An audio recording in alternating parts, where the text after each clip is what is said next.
I was sitting in my study late one evening when a cat, one of the many that have shared my home over the years, jumped onto my lap, purring softly as she settled into sleep.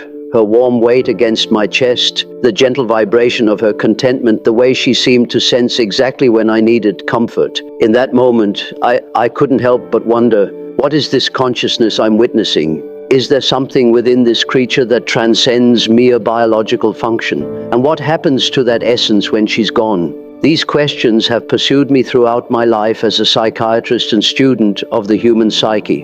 Anyone who has shared their life with a dog or cat has likely pondered the mystery of animal consciousness. When we look into our pet's eyes, many of us sense something profound, an awareness, a presence, a being that seems far more complex than simple instinct. But do our beloved companions actually possess souls? And if so, what becomes of those souls when death arrives? As someone who has spent his career exploring the depths of consciousness and the collective unconscious, I find myself uniquely positioned to examine these profound questions about our animal companions. My revolutionary understanding of the psyche offers what I believe to be a unique lens through which to view these mysteries. I have been no stranger to the deep bonds between humans and animals. Throughout my life, I have shared my home with various pets and have often reflected on their significance in my psychological development. I understand that our relationships with animals touch something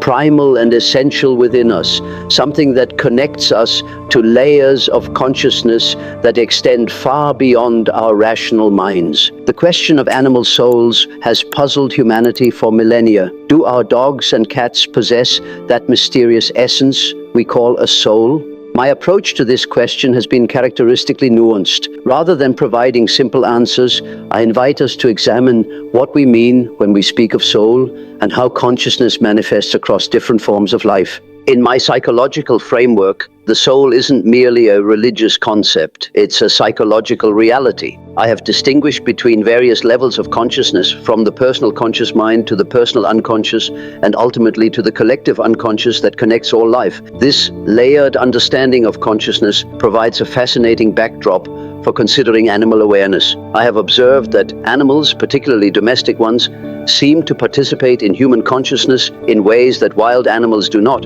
Through their intimate relationships with humans, pets develop what I call participation mystique, a psychological connection that transcends normal boundaries between species. In this view, our dogs and cats don't just live alongside us, they become part of our psychological field, absorbing and reflecting aspects of human consciousness.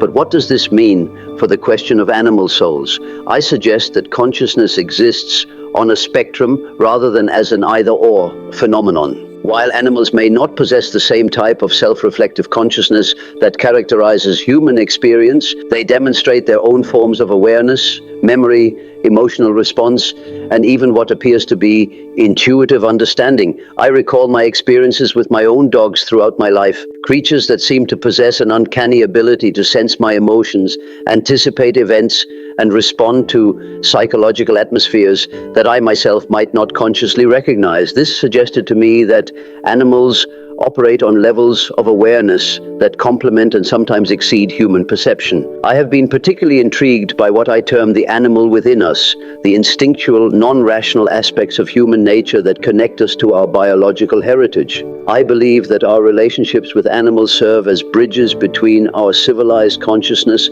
and these deeper, more primitive layers of the psyche. In caring for our pets, we're not just tending to another species, we're nurturing aspects of our own psychological wholeness. Modern neuroscience has begun to validate some of my intuitions about animal consciousness. Studies reveal that dogs and cats possess complex emotional lives, demonstrate problem-solving abilities, form lasting attachments, and even show evidence of dreams during sleep. The neural structures associated with consciousness in humans, the thalamus, cortex, and limbic system, are present in varying degrees in our companion animals. But my perspective goes deeper than neurological explanations. I am fascinated by the symbolic and archetypal significance of animals in human experience. Throughout history, animals have appeared in dreams, myths, and spiritual traditions as carriers of wisdom, as guides between worlds, and as representatives of soul qualities that humans seek to understand or integrate. In my understanding, when we form deep bonds with animals, we're engaging in a process that touches the collective unconscious, that shared reservoir of human experience that contains universal patterns and themes. Our love for our pets connects us to ancient relationships between humans and animals, to archetypal patterns of companionship, loyalty, and unconditional love that have shaped our species for millennia. This raises profound questions about what happens when our animal companions die, if they participate in human consciousness, if they carry aspects of our psychological experience, if they serve as bridges to archetypal patterns in the collective unconscious. What becomes of this connection when their physical forms are no longer present? My approach to death and the afterlife has been characteristically complex. I don't offer simple reassurances about heavenly reunions, but I do suggest that psychic energy, the stuff of consciousness itself, doesn't simply vanish when physical life ends. In my view, the impacts we make on each other's consciousness, the love we share, the psychological imprints we leave, these continue to exist in the realm of the psyche even after death. Applied to our relationships with animals, this perspective offers a unique form of comfort. The consciousness that our pets develop through their relationship with us, the love they give and receive, the ways they change our psychological landscape, these don't simply disappear when they die. They become part of our inner world, integrated into our personal unconscious, continuing to influence and guide us in subtle ways. I often think about the many animals that have shared my life and have since passed away.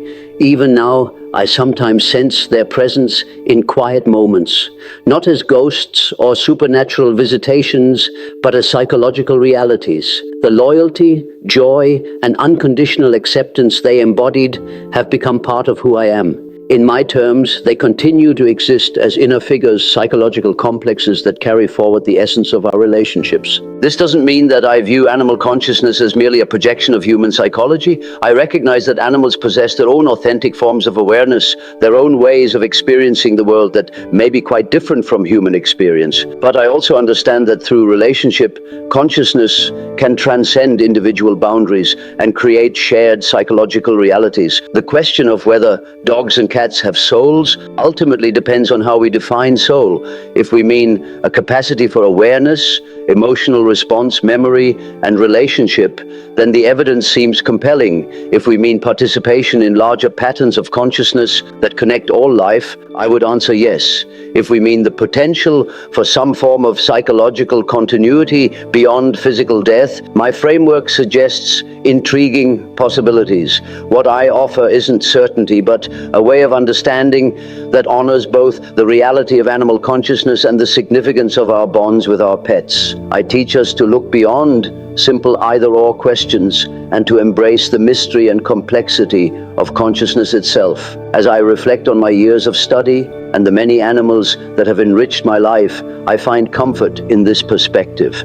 Whether they possess souls in the traditional sense may be less important than recognizing the depth of consciousness they demonstrate, the psychological reality of our connections, and the ways in which our relationships touch something timeless and universal in human experience. When the time comes to say goodbye to our animal companions, as it inevitably will, we carry forward not just memories, but the psychological imprint of our relationships. The trust, comfort, and companionship they offer remains part of our inner landscape, continuing to influence our understanding of love, presence, and connection. I remind us that consciousness is far more mysterious and expansive than we often imagine. In opening our hearts to animal companions, we participate in something larger than ourselves, an ancient pattern of interspecies connection that has shaped human consciousness throughout our evolutionary journey. Perhaps the question isn't whether our pets have souls, but whether we have the wisdom to recognize the forms of consciousness that surround us, to honor the relationships that transform us,